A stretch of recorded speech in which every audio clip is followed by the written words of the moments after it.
Imagina descubrir que tu ídolo del deporte tiene un secreto terrible. Julio César Chávez Jr.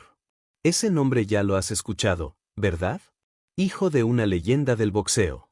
Luchador famoso. Siempre en los periódicos deportivos. Pero olvida todo lo que sabes sobre él. La verdad es mucho peor que cualquier película de terror. Mientras todo el mundo lo veía como un atleta, detrás de las cámaras pasaba algo extraño. La justicia de México descubrió algo que nadie esperaba: este tipo trabajaba para el cartel de Sinaloa. ¿Y no era cualquier trabajo? Él era el tipo de la tortura. Así como lo oyes. El mismo hombre que veías en la TV peleando boxeo, ganaba dinero torturando personas para una de las pandillas más peligrosas del mundo. Cuando perdía una pelea y se ponía nervioso, usaba a los propios bandidos como saco de boxeo. ¿Parece historia inventada? Pues no lo es. La policía grabó conversaciones entre 2021 y 2022 que prueban todo esto. Hay audio. Hay evidencia.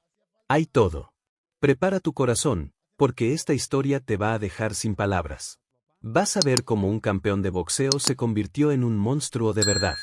Y cómo el mundo del crimen logra corromper hasta a quien debería ser héroe. El mundo del boxeo mexicano siempre había visto en Julio César Chávez Jr. al heredero de una dinastía legendaria. Hijo del gran campeón Julio César Chávez, el joven boxeador cargaba sobre sus hombros el peso de un apellido dorado en el deporte de los guantes. Sin embargo, detrás de los reflectores del ring y las cámaras de televisión, se escondía una realidad que nadie imaginaba.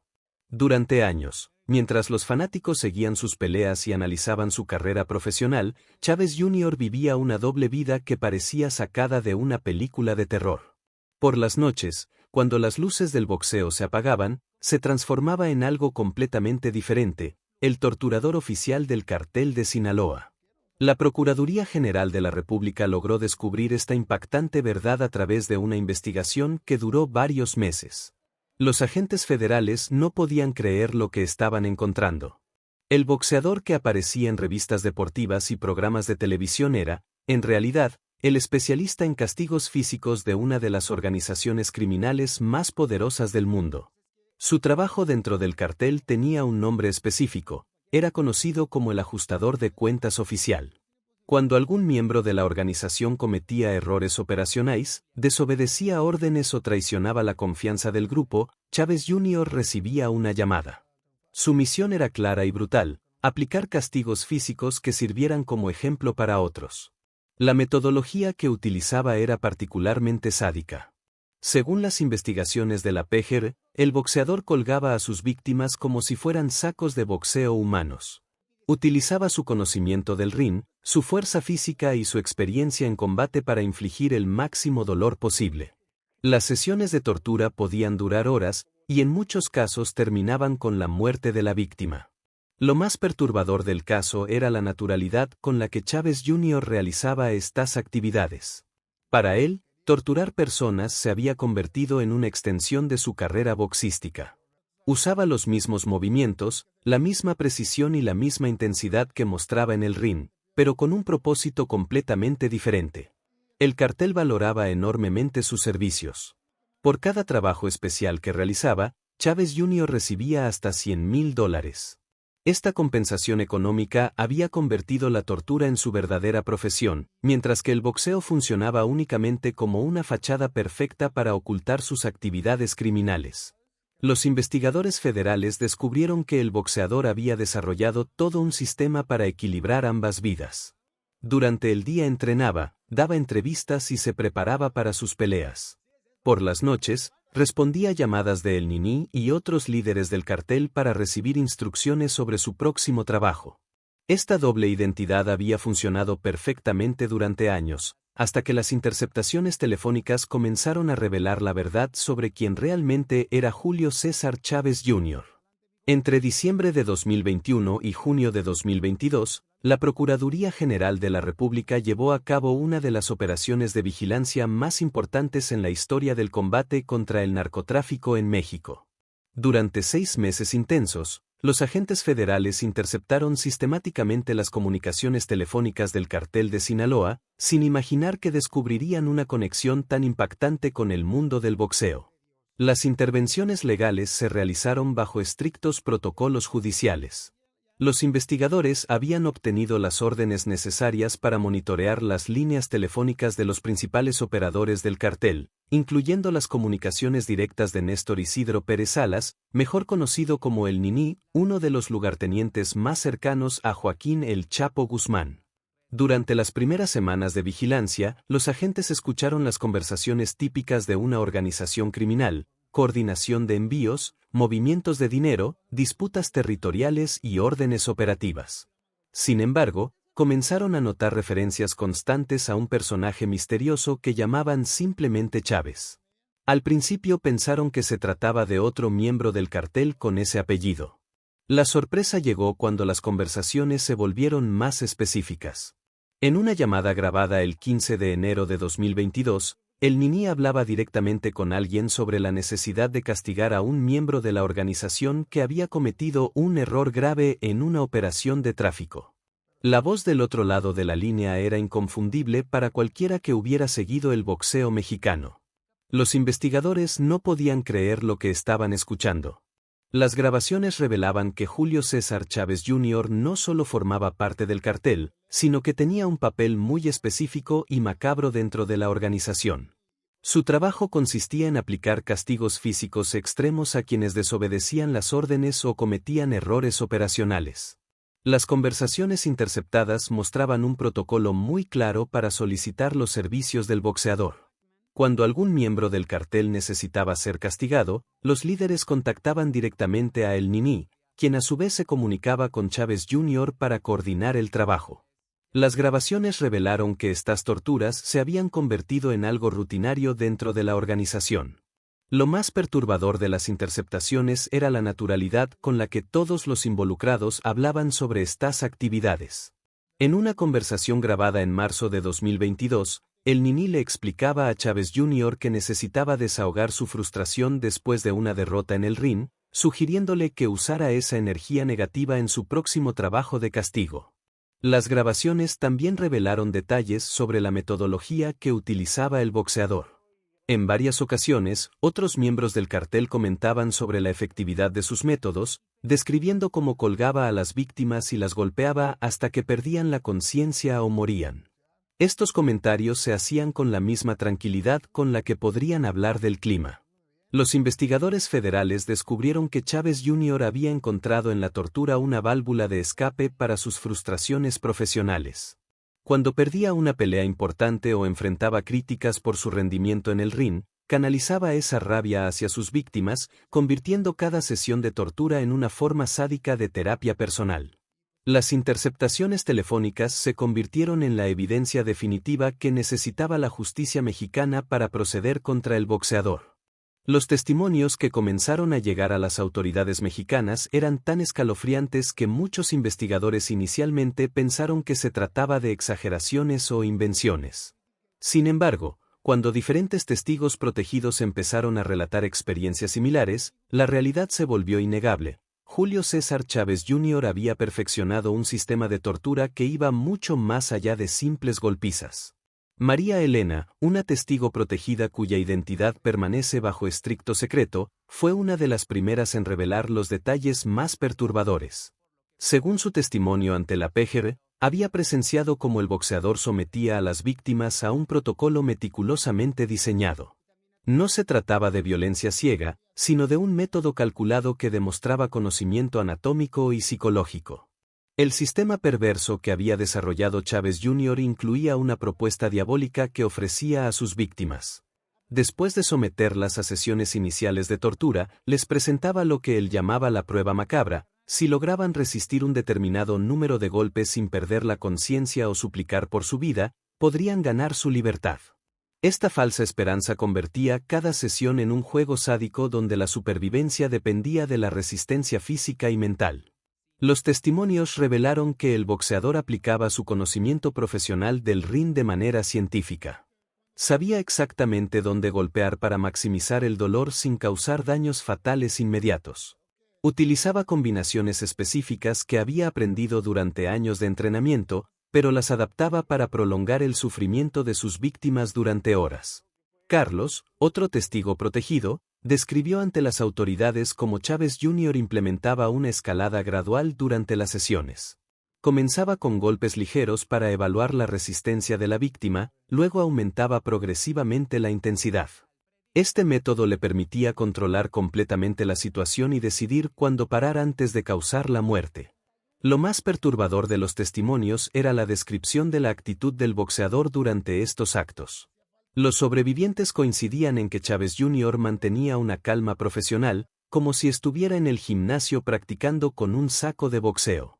Incluso llegaba a dar consejos técnicos a sus víctimas sobre cómo resistir mejor los golpes. Una de las declaraciones más impactantes vino de Roberto, quien había logrado sobrevivir a la prueba macabra. Según su testimonio, Chávez Jr. le había dicho después de la sesión: «Te di la paliza de tu vida, pero también te salvé la vida. Eso te lo debo recordar siempre». Esta frase resumía el paradoxo cruel de su metodología: crear tanto el problema como la solución.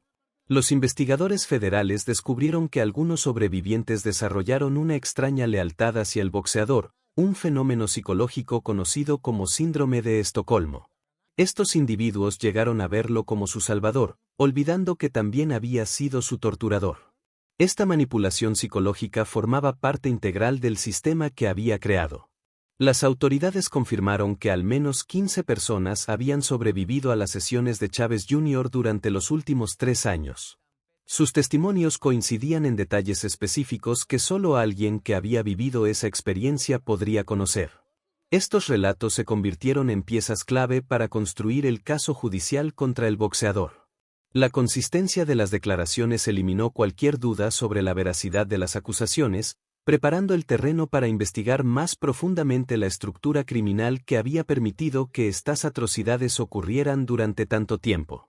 Néstor Ernesto Pérez Salas nació el 9 de marzo de 1992 en Culiacán, Sinaloa, en el corazón del territorio controlado por el cartel más poderoso de México. Desde muy joven, este hombre que se haría conocer como el Niní mostró una inclinación hacia la violencia que preocupaba incluso a sus propios familiares. Sin embargo, nadie podría haber imaginado que se convertiría en uno de los criminales más brutales al servicio de los hijos de Joaquín El Chapo Guzmán. La ascensión de El Niní dentro de la organización criminal fue meteórica y sangrienta. Comenzó como un sicario más entre las filas del cartel, pero su disposición para llevar a cabo los trabajos más sucios y su completa falta de escrúpulos lo destacaron rápidamente entre sus superiores. En menos de 5 años, había pasado de comandar un grupo de 30 personas a liderar una célula de más de 100 sicarios especializados en los trabajos más violentos.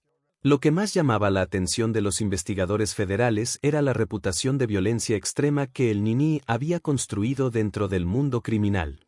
Incluso otros miembros del cartel, acostumbrados a la brutalidad, consideraban que sus métodos eran excesivos. Su psicopatía estaba documentada a través de múltiples testimonios que describían cómo mataba trabajadores y deportistas indefensos simplemente por entretenimiento personal. El gobierno de Estados Unidos había puesto una recompensa de $3 millones por su captura, convirtiéndolo en uno de los criminales más buscados del continente. Esta cifra no solo reflejaba su importancia dentro del cartel de Sinaloa, sino también el nivel de peligrosidad que representaba para la sociedad. Su nombre aparecía en las listas de los fugitivos más peligrosos de varias agencias internacionales. La relación entre el Niní y Julio César Chávez Jr. había surgido de manera natural dentro de la estructura del cartel. El criminal había reconocido en el boxeador una herramienta perfecta para sus propósitos, alguien con la fuerza física necesaria, el conocimiento técnico para aplicar castigos efectivos, lo más importante, la frialdad emocional para llevar a cabo torturas prolongadas sin mostrar remordimiento. El sistema meticuloso que habían desarrollado juntos funcionaba como una empresa criminal altamente eficiente. Cuando el Niní decidía que alguien necesitaba ser castigado, activaba un protocolo establecido que incluía la evaluación del nivel de castigo requerido, la selección del método más apropiado y la coordinación logística para llevar a cabo el trabajo sin dejar rastros que pudieran comprometer a la organización. Los investigadores descubrieron que el Niní había creado toda una red de colaboradores que facilitaban el trabajo de Chávez Jr. Esta red incluía médicos corruptos que atendían a las víctimas para mantenerlas vivas durante las torturas, transportistas que movían a las personas de un lugar a otro, y técnicos especializados en limpiar las escenas después de cada sesión. La personalidad de El Nini era descrita por los testigos como fría y calculadora. No mostraba emociones durante las reuniones donde se decidía el destino de las víctimas, y trataba los castigos como si fueran decisiones comerciales rutinarias. Esta frialdad profesional había creado un ambiente donde la tortura se había normalizado completamente dentro de su célula criminal. Las autoridades federales habían logrado documentar que bajo el liderazgo de El Nini, la organización había llevado a cabo más de 200 castigos durante los últimos 3 años. De estos, al menos 50 habían resultado en muerte, mientras que el resto había dejado secuelas físicas y psicológicas permanentes en las víctimas locales. La investigación de la PR reveló que la participación de Julio César Chávez Jr. en el cartel de Sinaloa no había sido casual. Sus vínculos con la organización criminal se habían fortalecido a través de conexiones familiares que se remontaban varios años atrás, creando una red de relaciones que explicaban su rápida integración en las actividades más violentas del cartel. El punto de inflexión en la vida del boxeador había llegado cuando conoció a Frida Muñoz, una mujer que se convertiría en su esposa actual y que tenía conexiones directas con la familia Guzmán. Frida no era una persona cualquiera en el mundo del narcotráfico mexicano, era la viuda de Edgar Guzmán López, uno de los hijos de Joaquín El Chapo Guzmán, quien había sido asesinado en 2008 durante una guerra entre carteles rivales. La historia de Frida con la familia Guzmán había comenzado años antes de conocer al boxeador. Su primer matrimonio con Edgar Guzmán López había sido una unión que combinaba amor y estrategia dentro del mundo criminal. De esta relación había nacido Frida Sofía en 2006, una niña que se había convertido en la nieta favorita de El Chapo y que ahora formaba parte de la familia extendida de Chávez Jr. Las conexiones familiares se habían profundizado cuando Frida se casó con el boxeador, convirtiéndolo automáticamente en cuñado político de Ovidio Guzmán, conocido como El Ratón, uno de los líderes más importantes de los Chapitos. Esta relación no era meramente ceremonial. Chávez Jr. y Ovidio habían desarrollado una amistad genuina que el propio boxeador había descrito públicamente como fraternal.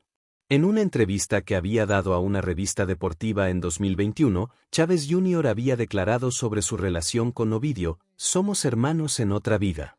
La familia de Frida es mi familia ahora". Estas palabras, que en su momento habían pasado desapercibidas para el público general, ahora adquirían un significado completamente diferente a la luz de las investigaciones federales. Los antecedentes familiares del boxeador también habían facilitado su integración en el mundo criminal. Julio César Chávez Sr., la leyenda del boxeo mexicano y padre del acusado, había mantenido durante décadas relaciones cordiales con varios líderes del narcotráfico. Si bien nunca había participado directamente en actividades criminales, su conocimiento del ambiente y sus contactos habían allanado el camino para que su hijo estableciera vínculos más profundos. Frida Muñoz no era simplemente una conexión familiar casual. Los investigadores descubrieron que tenía una sólida formación académica, había estudiado administración de empresas y completado un maestrado en finanzas, conocimientos que había puesto al servicio de las operaciones financieras del cartel. Su papel dentro de la organización iba mucho más allá de ser solo la esposa de un torturador. La estructura familiar que rodeaba a Chávez Jr. había creado un ambiente donde la participación en actividades criminales se normalizaba completamente. Las reuniones familiares incluían regularmente a miembros destacados del cartel, y las conversaciones sobre negocios ilícitos se mezclaban naturalmente con temas domésticos cotidianos. Los investigadores federales habían documentado que esta red de relaciones familiares había proporcionado al boxeador no solo acceso a la organización criminal, sino también protección y recursos. Su estatus como miembro de la familia extendida de los Guzmán le había otorgado un nivel de respeto y autoridad dentro del cartel que habría sido imposible de alcanzar de otra manera. Estas conexiones familiares también explicaban por qué Chávez Jr. había podido mantener su doble vida durante tanto tiempo sin despertar sospechas. Su presencia en eventos familiares del cartel se justificaba por sus vínculos matrimoniales, mientras que su participación en actividades violentas se facilitaba por la confianza que había construido a través de estos lazos personales. La transformación de Julio César Chávez Jr. de boxeador profesional a especialista en tortura sistemática no había ocurrido de la noche a la mañana. Según las investigaciones de la PGR, este proceso había sido gradual y meticuloso, aprovechando cada aspecto de su formación deportiva para crear un sistema de castigo que maximizaba el sufrimiento de las víctimas de manera científica. Las ventajas que su entrenamiento boxístico le proporcionaba para las actividades criminales eran múltiples y perturbadoras. Su resistencia física le permitía mantener sesiones de tortura durante horas sin mostrar fatiga, mientras que su conocimiento anatómico detallado le indicaba exactamente dónde y cómo golpear para causar el máximo dolor sin provocar la muerte inmediata de sus víctimas. La frialdad mental que había desarrollado durante años en el ring se había convertido en su herramienta más valiosa como torturador. Los testigos describían cómo Chávez Jr. mantenía la misma compostura durante las sesiones de castigo que mostraba antes de una pelea importante. Esta capacidad para disociar sus emociones del acto de causar sufrimiento lo había convertido en el ejecutor perfecto para los propósitos del cartel. Las localizaciones donde llevaba a cabo estos actos habían sido cuidadosamente seleccionadas por los chapitos. Se trataba de propiedades rurales aisladas, generalmente ranchos y haciendas ubicadas en las montañas de Sinaloa, donde los gritos de las víctimas no podían ser escuchados por personas ajenas a la organización. Estos lugares contaban con instalaciones especialmente acondicionadas para facilitar el trabajo del boxeador. Los testimonios revelaron que las sesiones de tortura se habían convertido en una forma macabra de entretenimiento para otros miembros del cartel. Los escoltas y sicarios que acompañaban a Chávez Jr. no solo servían como testigos de los castigos, sino que se divertían viendo el sufrimiento de las víctimas. Esta normalización de la violencia había creado un ambiente donde la tortura se percibía como algo rutinario y hasta recreativo. La dosificación perfecta de la violencia era quizás el aspecto más escalofriante de la metodología del boxeador. Había aprendido a calibrar exactamente la cantidad de fuerza necesaria para mantener a las víctimas conscientes pero incapacitadas. Sus años de experiencia golpeando sacos de boxeo y sparring con diferentes oponentes le habían enseñado a medir la resistencia humana con precisión milimétrica. Los investigadores descubrieron que Chávez Jr. había desarrollado una técnica particular que combinaba golpes dirigidos a puntos específicos del cuerpo con pausas calculadas para permitir que las víctimas recuperaran parcialmente la conciencia. Esta metodología prolongaba el sufrimiento de manera deliberada, convirtiendo cada sesión en una experiencia traumática que podía durar varias horas. La compartimentalización de su vida había alcanzado niveles que parecían imposibles para una persona normal.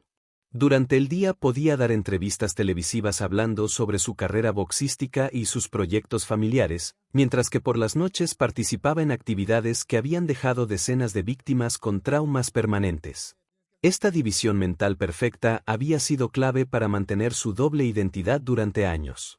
Los testigos protegidos coincidían en describir cómo el boxeador trataba cada sesión de tortura como si fuera un entrenamiento técnico. Lo que había comenzado como trabajos esporádicos para el cartel de Sinaloa se transformó gradualmente en la principal fuente de ingresos de Julio César Chávez Jr. Las investigaciones federales revelaron que el boxeador había desarrollado un sofisticado sistema de tarifas que variaba según la complejidad y especificidad de cada trabajo que le encargaban los líderes de la organización criminal.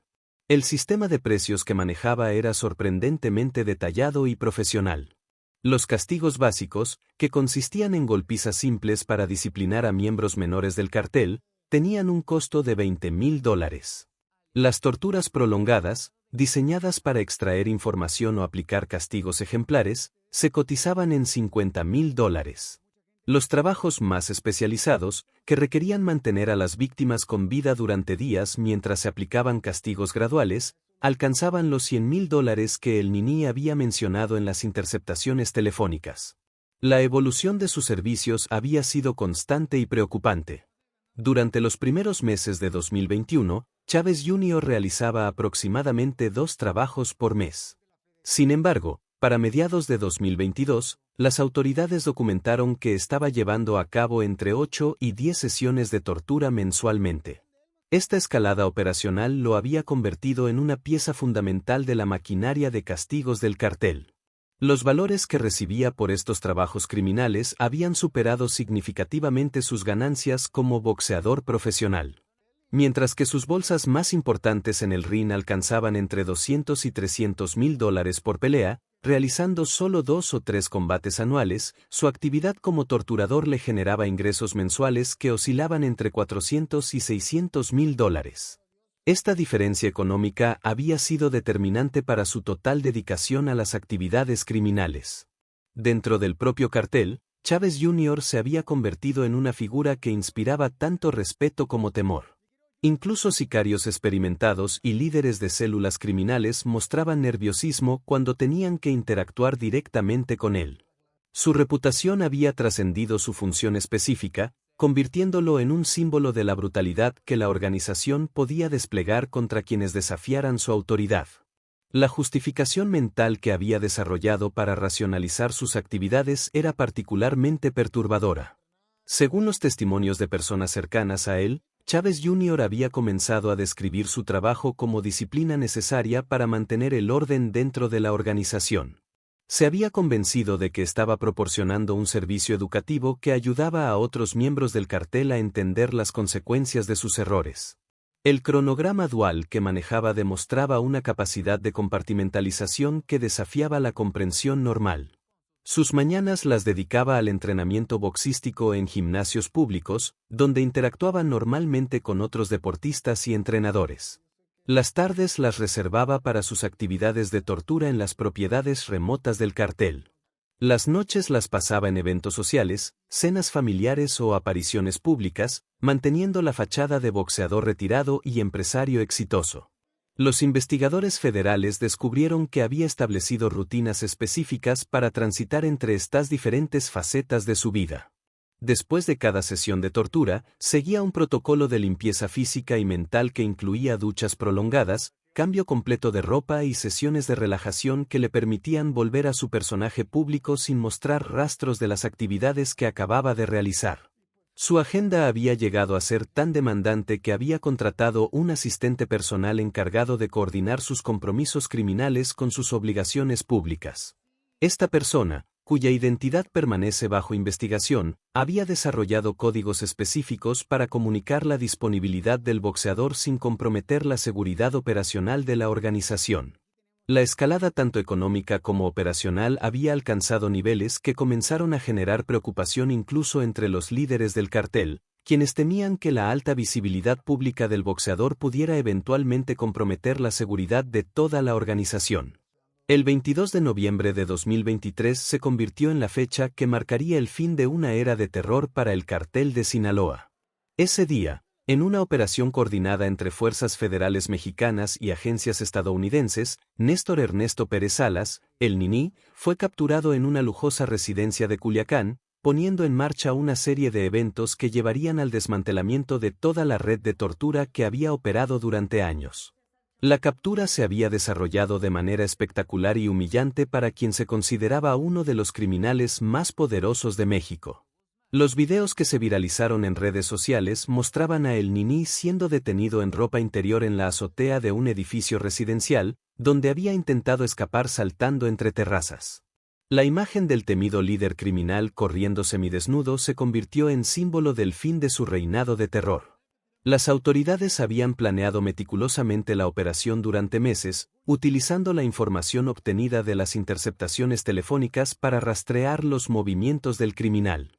El operativo había involucrado más de 200 agentes federales y había requerido el cierre temporal de varias cuadras en el centro de Culiacán para evitar que otros miembros del cartel interfirieran con la captura. El proceso de extradición de El Niní hacia Estados Unidos fue sorprendentemente rápido. El 25 de mayo de 2024, apenas 6 meses después de su captura, fue trasladado al Centro de Detención Metropolitano de Brooklyn, donde enfrentaría 10 acusaciones criminales federales que incluían narcotráfico, lavado de dinero, homicidio y tortura. Esta velocidad en el proceso legal indicaba la importancia que las autoridades estadounidenses daban a su caso. La información que El Niní poseía sobre las operaciones del cartel era devastadora para toda la organización. Durante sus años como lugarteniente de los Chapitos, había acumulado conocimiento detallado sobre rutas de tráfico, métodos de lavado de dinero, estructuras de comando y, crucialmente, sobre todos los colaboradores involucrados en las actividades más violentas del grupo criminal. Enfrentando cadena perpetua en prisión estadounidense, el Nini había comenzado a cooperar con las autoridades poco después de su llegada a Brooklyn. Su decisión de proporcionar información a cambio de una posible reducción de sentencia había puesto en grave riesgo a decenas de personas que habían trabajado para él, incluyendo a Julio César Chávez Jr. Las revelaciones que había proporcionado a los fiscales federales incluían detalles específicos sobre el sistema de tortura que había operado, incluyendo fechas exactas, ubicaciones de las sesiones, nombres de víctimas y, más importante aún, grabaciones de audio que había mantenido como seguro personal para protegerse de posibles traiciones dentro del cartel. El efecto cascata de su captura y cooperación había sido inmediato y devastador. En las semanas siguientes a su extradición, las autoridades mexicanas habían emitido órdenes de aprehensión contra más de 50 personas vinculadas a sus operaciones. Completamente. El 2 de julio de 2024, a las 6:30 de la mañana, la tranquila vida de Studio City, California, se vio interrumpida por una operación policial que marcaría el fin de la fuga de Julio César Chávez Jr. El boxeador fue detenido mientras paseaba en patineta por una calle residencial cerca de su lujosa vivienda, en una escena que contrastaba dramáticamente con la brutalidad de los crímenes por los que era buscado. Los agentes federales estadounidenses habían estado vigilando sus movimientos durante semanas, esperando el momento oportuno para realizar la captura sin generar un enfrentamiento que pudiera poner en riesgo a civiles inocentes. La decisión de arrestarlo durante su rutina matutina de ejercicio había sido estratégica, aprovechando un momento cuando se encontraba relajado y desprevenido. El procedimiento policial se desarrolló con la meticulosidad característica de las fuerzas federales estadounidenses. Chávez Jr. fue sometido a una revisión corporal exhaustiva antes de ser esposado con las manos atrás y una cadena de seguridad alrededor de la cintura. Los agentes no corrieron riesgos, considerando tanto su historial de violencia como su entrenamiento físico que lo convertía en una amenaza potencial. Durante el interrogatorio inicial, las autoridades descubrieron que la situación migratoria del boxeador era completamente irregular. Había ingresado a Estados Unidos en agosto de 2023 con visa de turista, la cual había vencido en febrero de 2024, manteniéndose en el país de manera ilegal durante más de 4 meses. Esta violación migratoria facilitaría significativamente su proceso de deportación. Las investigaciones revelaron que Chávez Jr. había proporcionado información falsa en múltiples solicitudes para obtener residencia permanente en Estados Unidos. Había omitido deliberadamente sus vínculos con organizaciones criminales y había mentido sobre sus fuentes de ingresos, presentando únicamente sus ganancias del boxeo mientras ocultaba los millones de dólares que había recibido por sus actividades como torturador.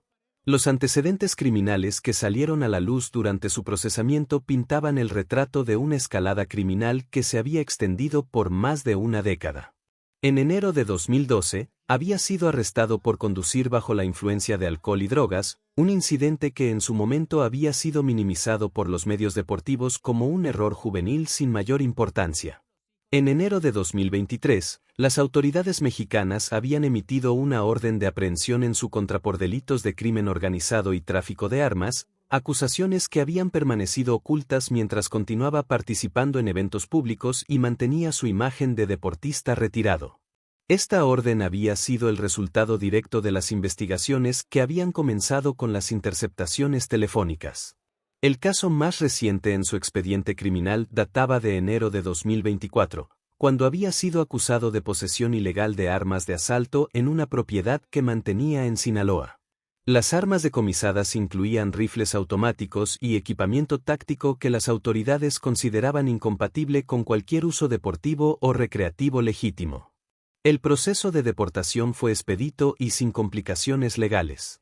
Las autoridades estadounidenses no vieron motivos para mantener a Chávez Jr. en su territorio, especialmente considerando la gravedad de los cargos que enfrentaba en México y su estatus migratorio irregular.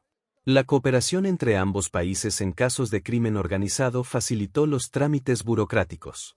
El 15 de julio de 2024, apenas 13 días después de su captura, Julio César Chávez Jr. fue entregado formalmente a la Procuraduría General de la República Mexicana en el puerto de entrada de Tijuana. Las imágenes de su traslado, esposado y escoltado por agentes federales, se convirtieron en símbolo del fin de una era de impunidad que había durado demasiado tiempo. Su llegada a territorio mexicano marcaba el inicio de un proceso judicial que prometía revelar todos los detalles de su participación en el sistema de tortura del Cartel de Sinaloa, cerrando finalmente un capítulo oscuro que había manchado tanto el mundo del deporte como la lucha contra el crimen organizado. El caso de Julio César Chávez Jr. representa mucho más que la caída de un boxeador convertido en criminal. Es un espejo que refleja las profundas heridas que el crimen organizado ha infligido en la sociedad mexicana, revelando cómo la violencia puede pervertir incluso las instituciones más respetadas, como el deporte nacional. El costo humano de las actividades del boxeador es incalculable y se extiende mucho más allá de las víctimas directas de sus torturas. Las familias de quienes sufrieron bajo sus manos cargan traumas psicológicos que perdurarán por generaciones. Los sobrevivientes enfrentan secuelas físicas y mentales que han alterado permanentemente el curso de sus vidas, mientras que las comunidades donde operaba viven con el terror de saber que la violencia extrema puede surgir de los lugares más inesperados. La perversión del deporte que representa este caso es particularmente dolorosa para una nación que ha encontrado en el boxeo una fuente de orgullo y esperanza. Chávez Jr. tomó las habilidades que debían servir para la competencia noble y las transformó en herramientas de tortura sistemática. Esta profanación del arte pugilístico ha dejado una mancha que tardará años en borrarse de la memoria colectiva del boxeo mexicano. Quizás lo más perturbador del caso es cómo ilustra la normalización de la violencia en ciertas regiones del país. El hecho de que las torturas se realizaran en presencia de múltiples testigos que las veían como entretenimiento revela la existencia de un estado paralelo con sus propias leyes y castigos, donde la brutalidad se ha convertido en parte de la cultura organizacional del crimen. El poder corruptor del dinero se manifiesta claramente en cómo una organización criminal logró comprar el silencio y la complicidad de tantas personas durante tanto tiempo. Desde funcionarios públicos hasta miembros de la comunidad deportiva, muchos eligieron mirar hacia otro lado a cambio de beneficios económicos o por temor a las represalias. Las preguntas que surgen de este caso son inquietantes y apuntan hacia un futuro incierto. ¿Continúan otros carteles utilizando métodos similares de tortura sistemática? ¿Existen otros deportistas siendo utilizados como herramientas de violencia por organizaciones criminales? ¿Cuántos casos similares permanecen ocultos, esperando ser descubiertos por las autoridades? La escalada de violencia que caracteriza al crimen organizado mexicano nunca se detiene por sí sola. Cada método brutal que resulta efectivo es adoptado y perfeccionado por otras células criminales, creando un ciclo de innovación en la crueldad que desafía la capacidad de respuesta de las instituciones de justicia. El caso Chávez Jr. puede ser solo la punta del iceberg de un sistema de violencia mucho más amplio y sofisticado. La lección más importante que emerge de esta historia es que en el mundo del crimen organizado no existen límites morales. Las organizaciones criminales están dispuestas a corromper cualquier institución, pervertir cualquier tradición y destruir cualquier vida que se interponga en el camino de sus objetivos. Primera decisión fatal. ¿Y tú qué tal? ¿Qué te pareció esta historia loca? Te confieso que cuando empecé a investigar sobre Chávez Jr., nunca imaginé que iba a descubrir algo tan perturbador. Siempre pensamos que conocemos a nuestros ídolos del deporte, ¿verdad? Pero la realidad puede ser muy diferente de lo que aparece en la TV. Ahora quiero saber tu opinión. ¿Ya sospechabas que había algo raro con él? ¿Qué fue lo que más te impactó de esta historia? ¿Conoces otros casos parecidos en el mundo del deporte? Déjalo aquí en los comentarios, cuéntanos qué te pareció. Tu opinión es súper importante y leo todos los comentarios. Y si te quedaste tan impresionado como yo con esta historia, no te olvides de darle a ese like para ayudar al canal a crecer. En serio, eso hace toda la diferencia. Suscríbete al canal si aún no lo has hecho, porque aquí siempre traemos historias que te van a dejar con la boca abierta. Hay mucho más contenido explosivo en camino. Activa la campanita de notificaciones para no perderte ningún video nuevo. Hasta la próxima, gente.